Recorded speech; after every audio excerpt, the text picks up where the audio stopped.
আসসালামু আলাইকুম। আশা করি আপনারা সবাই ভালো আছেন। আজকের ভিডিওতে আপনাদেরকে খুব সংক্ষিপ্ত আকারে ইন্ডেক্সের বর্তমান পরিস্থিতি, আমাদের করণীয় এবং আগামী দিনগুলোতে ইন্ডেক্সের মুভমেন্ট কেমন হতে পারে সেটার একটা সামারি আপডেট দেওয়ার চেষ্টা করব। আমি আপনাদেরকে প্রতিদিনই মোটামুটি ফেসবুক পেজের মাধ্যমে একটা সামারি আপডেট দিয়ে গিয়েছি।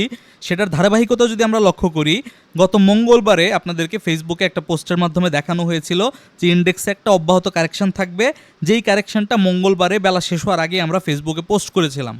আমাদের গ্রুপে আমরা অনেক আগেই পোস্ট করেছিলাম, বাট ফেসবুকে দেওয়া হয়েছে দুপুরবেলায়, এবং সেখানে দেখানো হয়েছিল মঙ্গলবারে মার্কেট নেগেটিভ থাকবে, বুধবারে মার্কেট ওপরের দিকে ওঠার চেষ্টা করবে, কিন্তু এইটা কোনো হায়ার হাই তৈরি করতে পারবে না।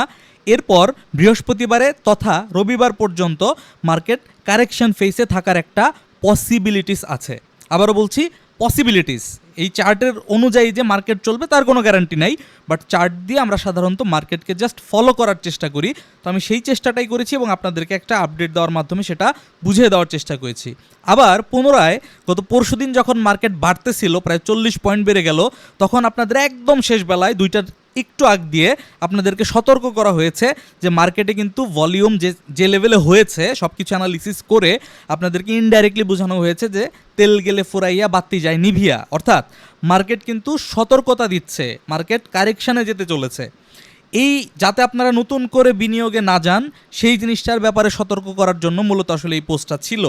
এবং পরের দিন যখন মার্কেট চলতেছিল, মার্কেট শেষ হওয়ার পর আপনাদেরকে জাস্ট তার আগের দিনের আপডেটটাই মনে করিয়ে দেওয়া হয়েছে যে মার্কেট কিন্তু আলটিমেটলি আজকে পজিটিভ হওয়ার কথা ছিল, বাট এই পজিটিভনেস কিন্তু বাই করার জন্য নয়, এই পজিটিভনেসটা হচ্ছে সেল করার অপরচুনিটি, যাতে করে পরবর্তী কারেকশানে আপনি সেই ক্যাশটা ব্যবহার করে নতুন ট্রেড এক্সিকিউট করতে পারেন।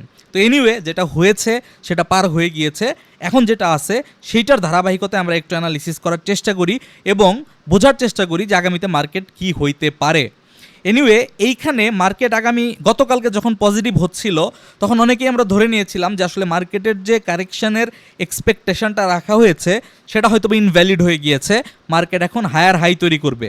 বাট আপনি যদি একটু খেয়াল করেন, ক্লোজিং বেসিসে আপনি আওয়ারলি ক্যান্ডেল যদি এখন একটু দেখেন, তাহলে কিন্তু দেখবেন মার্কেট কিন্তু কোনো হায়ার হাই তৈরি করতে পারে নাই। সংক্ষিপ্ত সময়ের জন্য 15-20 মিনিটের জন্য মার্কেট একটা হাই তৈরি করেছিল, এটা একটা ফেক ব্রেকআউটের মতো।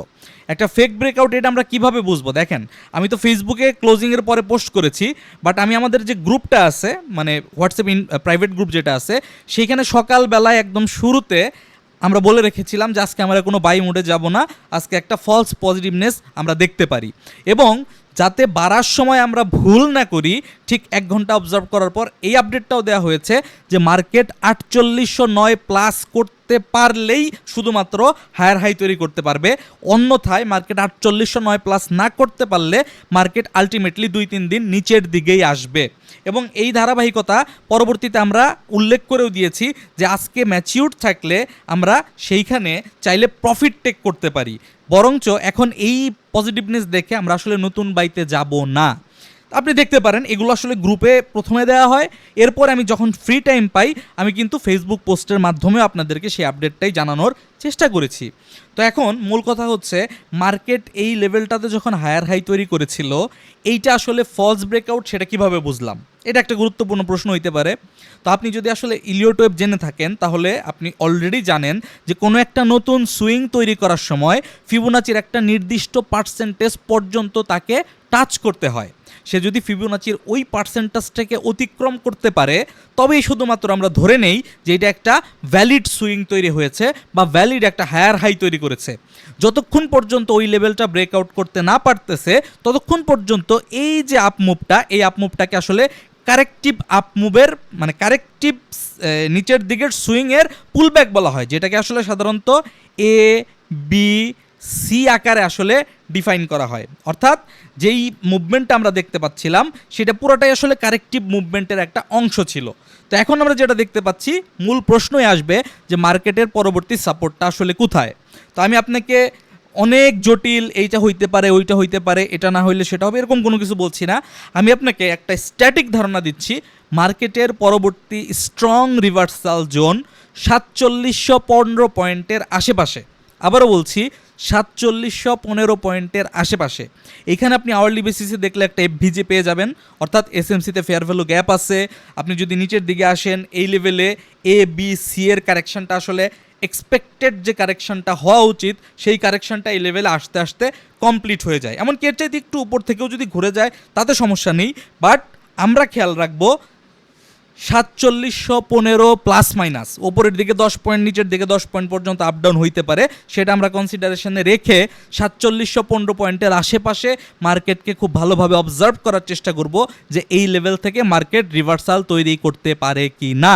যদি এই লেভেল থেকে মার্কেটে পজিটিভ ক্যান্ডেল পাওয়া যায়, ওই জায়গাটাতে আপনি যদি শর্ট টাইম ফ্রেমে গেলে দেখেন যে পজিটিভ ডাইভারজেন্স ক্রিয়েট করেছে, স্টকেস্টিকে দেখছেন আন্ডার ভ্যালুড রিজন অবস্থান করতেছে, এমএসিডি আরএসআই এই ধরনের মোমেন্টাম ইন্ডিকেটর আপনাকে ডাইভারজেন্স দেখাচ্ছে, প্লাস কোনো বুলিশ প্রাইস অ্যাকশন অন্ততপক্ষে আওয়ারলি বেসিস আপনি পাচ্ছেন, তাহলে এই সবগুলোর সমন্বয় করে আপনি কনফার্ম হয়ে যাবেন যে হ্যাঁ, এই লেভেলটাই আমার কারেকশনের শেষ এবং এই জায়গাটা থেকে মার্কেটে আমরা একটা নতুন করে উত্থান বা আপ মুভ যেটাকে বলতে পারি আমরা এক্সপেক্ট করতে পারি। সো আমি যদি সামারি করে বলি, আমার হিসাবে এইটা ছিল গত বৃহস্পতিবারের কারেকশন। এখানকার কারেকশনটা মূলত এইভাবে করে হবে, এইভাবে করে হবে, আপ ডাউন থাকবে, আপ ডাউনের মাধ্যমে হবে। সো কারেকশনটা কমপ্লিট করতে করতে আমার হিসাবে রবিবার শেষ বেলায় অথবা সোমবারে গিয়ে আলটিমেটলি কারেকশনটা শেষ হওয়ার সম্ভাবনা থাকবে। সোমবারে গিয়ে যদি এখানে কারেকশনটা শেষ হয়ে রিভার্সাল নেয়, তাহলে মঙ্গল বুধ আলটিমেটলি আগামী সপ্তাহের শেষ নাগাদ মার্কেটকে আমরা এই লেভেলে দেখতে পারি 4830 আশেপাশে। এটা 4850 পর্যন্ত এক্সটেন্ড হইতে পারে, নিচের দিকে 4820 ধরে রাখেন। এইটা লেভেলটা কত দূর পর্যন্ত যেতে পারে সেইটা তখনই নির্ণয় করা সম্ভব হবে যখন এই রিভার্সাল জোনটা এক্স্যাক্টলি তৈরি হয়ে যাবে এবং মার্কেট ঘুরে দাঁড়াবে। কারণ কি, একটা সুইংয়ের এগেনস্টে আর একটা সুইংকে মেজার করতে হয়। যতক্ষণ পর্যন্ত এই সুইংটা তৈরি না হচ্ছে ততক্ষণ পর্যন্ত টেকনিক্যাল প্যারামিটারের মাধ্যমে পরবর্তী সুইংটা কত দূর পর্যন্ত যাবে সেটা আসলে এক্স্যাক্টলি মেজার করা যায় না। তবে আমি আপনাদেরকে জাস্ট ধারণা দিয়ে রাখতেছি যে আগামী সোমবার নাগাদ এখানে আমরা একটা রিভার্সাল দেখতে পারি এবং পরবর্তীতে মঙ্গল বুধবার বা বৃহস্পতিবার পর্যন্ত আমরা একটা পজিটিভ মার্কেট দেখব ইনশাল্লাহ। তবে আমাদেরকে কি খেয়াল রাখতে হবে? আমাদেরকে অবশ্যই ফান্ডামেন্টাল সিচুয়েশন খেয়াল রাখতে হবে। আমরা ফান্ডামেন্টাল বলতে সাধারণত স্টকের ইপিএস, ন্যাভ এইগুলোকে বুঝে থাকি, বাট আমি অ্যাজ এ ট্রেডার ফান্ডামেন্টাল বলতে বুঝি আসলে মার্কেটের সেন্টিমেন্টকে। মার্কেটের সেন্টিমেন্ট, বাংলাদেশের অথরিটি কী ধরনের সিদ্ধান্ত নিচ্ছে, স্টকগুলোর উপর কোনো ধরনের নেগেটিভ নিউজ আসতেছে কিনা, জরিমানা করা হচ্ছে কিনা, দেশে কোনো ইকোনমিক ক্রাইসিস চলতেছে কিনা, গ্লোবালি কোনো যুদ্ধ পরিস্থিতি তৈরি হচ্ছে কিনা, এই বিষয়গুলোকে আসলে আমি ফান্ডামেন্টাল ইফেক্ট হিসেবে বিবেচনা করে থাকি। সো এই লেভেলে আসার পর রিভার্সাল করতে পারবে কিনা এবং রিভার্সালটা কতটাই স্ট্রং হবে সেটা দেখার সময় আমাদেরকে অবশ্যই খেয়াল রাখতে হবে যে ওই সময় আসলে ইরান ইসরায়েলের যুদ্ধ পরিস্থিতি নতুন করে কোনো বিশেষ খারাপ দিকে যায় কিনা। যদি এখন যেভাবে আছে এইভাবেই চলতে থাকে অ্যাজ ইউজুয়াল, তাহলে আমরা আশা করতেই পারি এই লেভেল থেকে মার্কেটে আমরা একটা পজিটিভ রিভার্সাল পাবো এবং আগামী সপ্তাহটা অন্ততপক্ষে সোমবারের পর থেকে সপ্তাহের বাকি অংশটা আমাদের পজিটিভলি কাটবে বলে আমরা আশা রাখছি। আর এই লেভেলে গেলে যে মার্কেট পরের দিন থেকে ধাপ করে পড়ে গিয়ে একদম কারেকশনে চলে যাবে, ব্যাপারটা এরকম না। এখানে গিয়ে একটু আপ ডাউন করে সেটেল করবে। পরবর্তী সপ্তাহের শেষে অর্থাৎ আগামী উইকেন্ডে এইটা যদি টাচ করে ফেলে, তখন আমি আপনাদের সঙ্গে অ্যানালিসিস করব যে এরপরে আসলে মার্কেট কোন দিকে যেতে চলেছে। এত আগের থেকে অগ্রিম প্রেডিকশন দিতে চাচ্ছি না, বা আমার প্রেডিকশন মেনেই যে মার্কেট চলবে তারও কোনো গ্যারান্টি নাই। তবে আমি আপনাদেরকে ধারাবাহিকভাবে আপডেট দেওয়ার চেষ্টা করতেছি, যাতে আপডেটগুলো দেখে আপনারা ব্যক্তিগত পর্যায়ে আপনাদের যে স্টকগুলো আছে সেগুলোর বাই সেলের ট্রেডিং সিদ্ধান্তগুলো নিতে পারেন। এই অ্যানালিসিস কিন্তু কখনোই আপনার ইনভেস্টমেন্টকে প্রভাবিত করবে না, এটা আপনিও জানেন, এটা আমিও জানি। কারণ ইনভেস্টমেন্ট একটা ডিফারেন্ট জিনিস, ট্রেডিং একটা ডিফারেন্ট জিনিস। আপনি যদি ট্রেডিং করেন তাহলে এই আপডেটগুলো যদি আপনি প্রপার টাইমে ফলো করতে পারেন, তাহলে কিন্তু অন্ততপক্ষে নিটিংয়ের সিদ্ধান্তটা আপনি নিতে পারতেছেন। কোন জায়গায় এসে আপনি কোয়ান্টিটি বাড়াবেন বা কোন জায়গায় আসলে আপনি কোয়ান্টিটি কমাবেন সেই সিদ্ধান্তটা নেওয়া আপনার জন্য ইজি হচ্ছে। সো এই জিনিসগুলো বোঝা আমাদের জন্য জরুরি। আপনি যদি নিজে থেকে এই জিনিসগুলো বুঝতে পারেন সেটা সবচাইতে বেস্ট হয়। এটা বোঝার উপায় হচ্ছে আপনাকে টেকনিক্যাল অ্যানালিসিসে এক্সপার্ট হতে হবে। টেকনিক্যাল অ্যানালিসিস ব্যক্তিগতভাবেও শেখা যায়, প্রশিক্ষণ নেওয়ার মাধ্যমেও শেখা যায়, ফলো করেও শেখা যায়। কীভাবে শিখতে চান ইটস আপ টু ইউ, এটা একান্তই আপনার ব্যক্তিগত ব্যাপার। বাট আমি আপনাকে বলবো, আপনার যদি শেখার কোনো আগ্রহ থাকে তাহলে আপনি চাইলে আমাদের টেকনিক্যাল অ্যানালিসিস কোর্স অফার করা হয়, যে কোর্সটা ইতিমধ্যেই প্রায় 600+ মানুষ সাকসেসফুলি কমপ্লিট করেছেন এবং তাদের রিভিউগুলো যদি আপনারা দেখেন আপনি দেখবেন আমাদের পেজে গেলেই পেয়ে যাবেন, আমার কথায় কিছু যায় আসে না। এখানে প্লাস 250+ রিভিউ দেওয়া আছে। তো মানুষ আসলে কি মনে করতেছেন, তারা ট্রেনিং কমপ্লিট করার পরে উপকৃত হচ্ছেন নাকি ট্রেনিংয়ের মধ্যে আসলে গুরুত্বপূর্ণ কিছু নাই, সেই ধরনের ফিডব্যাকগুলো ট্রেনিং পার্টিসিপেন্টদের থেকে আপনারা এই জায়গায় গেলে পেয়ে যাবেন। সো এই রিভিউগুলো দেখতে পারেন। আলহামদুলিল্লাহ আপনাদের দোয়ায় এখনও পর্যন্ত একটাও নেগেটিভ রিভিউ আসলে আমার ট্রেনিং নিয়ে অন্তত পক্ষ নাই। কারো যদি ট্রেনিংয়ের আগ্রহ থাকে তাহলে এই হোয়াটসঅ্যাপ নাম্বারে যোগাযোগের মাধ্যমে ট্রেনিং পার্টিসিপেট করতে পারেন, অথবা আপনি ব্যক্তিগতভাবে ওপেন রিসোর্স স্টাডি করে টেকনিক্যাল অ্যানালিসিসটা শেখার চেষ্টা করেন। মার্কেট সবসময় পজিটিভ থাকবে না, মার্কেট কমপ্লিটলি একটা ডাউন ট্রেন্ডে আছে। এখানে মানে আপনাকে উৎসাহ দেওয়ার জন্য যে আমি বলবো আগামী কয়েক মাস আমরা খুব ভালো কিছু দেখতে চলেছি, এরকম কিছু এখনও পর্যন্ত আমি দেখতে পাই নাই।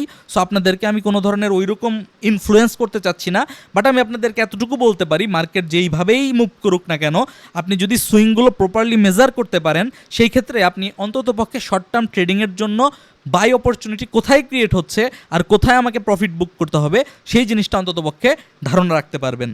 দেখা হচ্ছে আগামী ভিডিওতে। আপনাদের যদি কোনো প্রশ্ন থেকে থাকে এই ভিডিওর কমেন্ট সেকশনে জানাতে পারেন, আমি চেষ্টা করব আপনাদের ওই প্রশ্নগুলোকে কভার করে আলাদা ভিডিও তৈরি করার জন্য। সবাই ভালো থাকবেন, সুস্থ থাকবেন। আল্লাহ হাফেজ, আসসালামু আলাইকুম।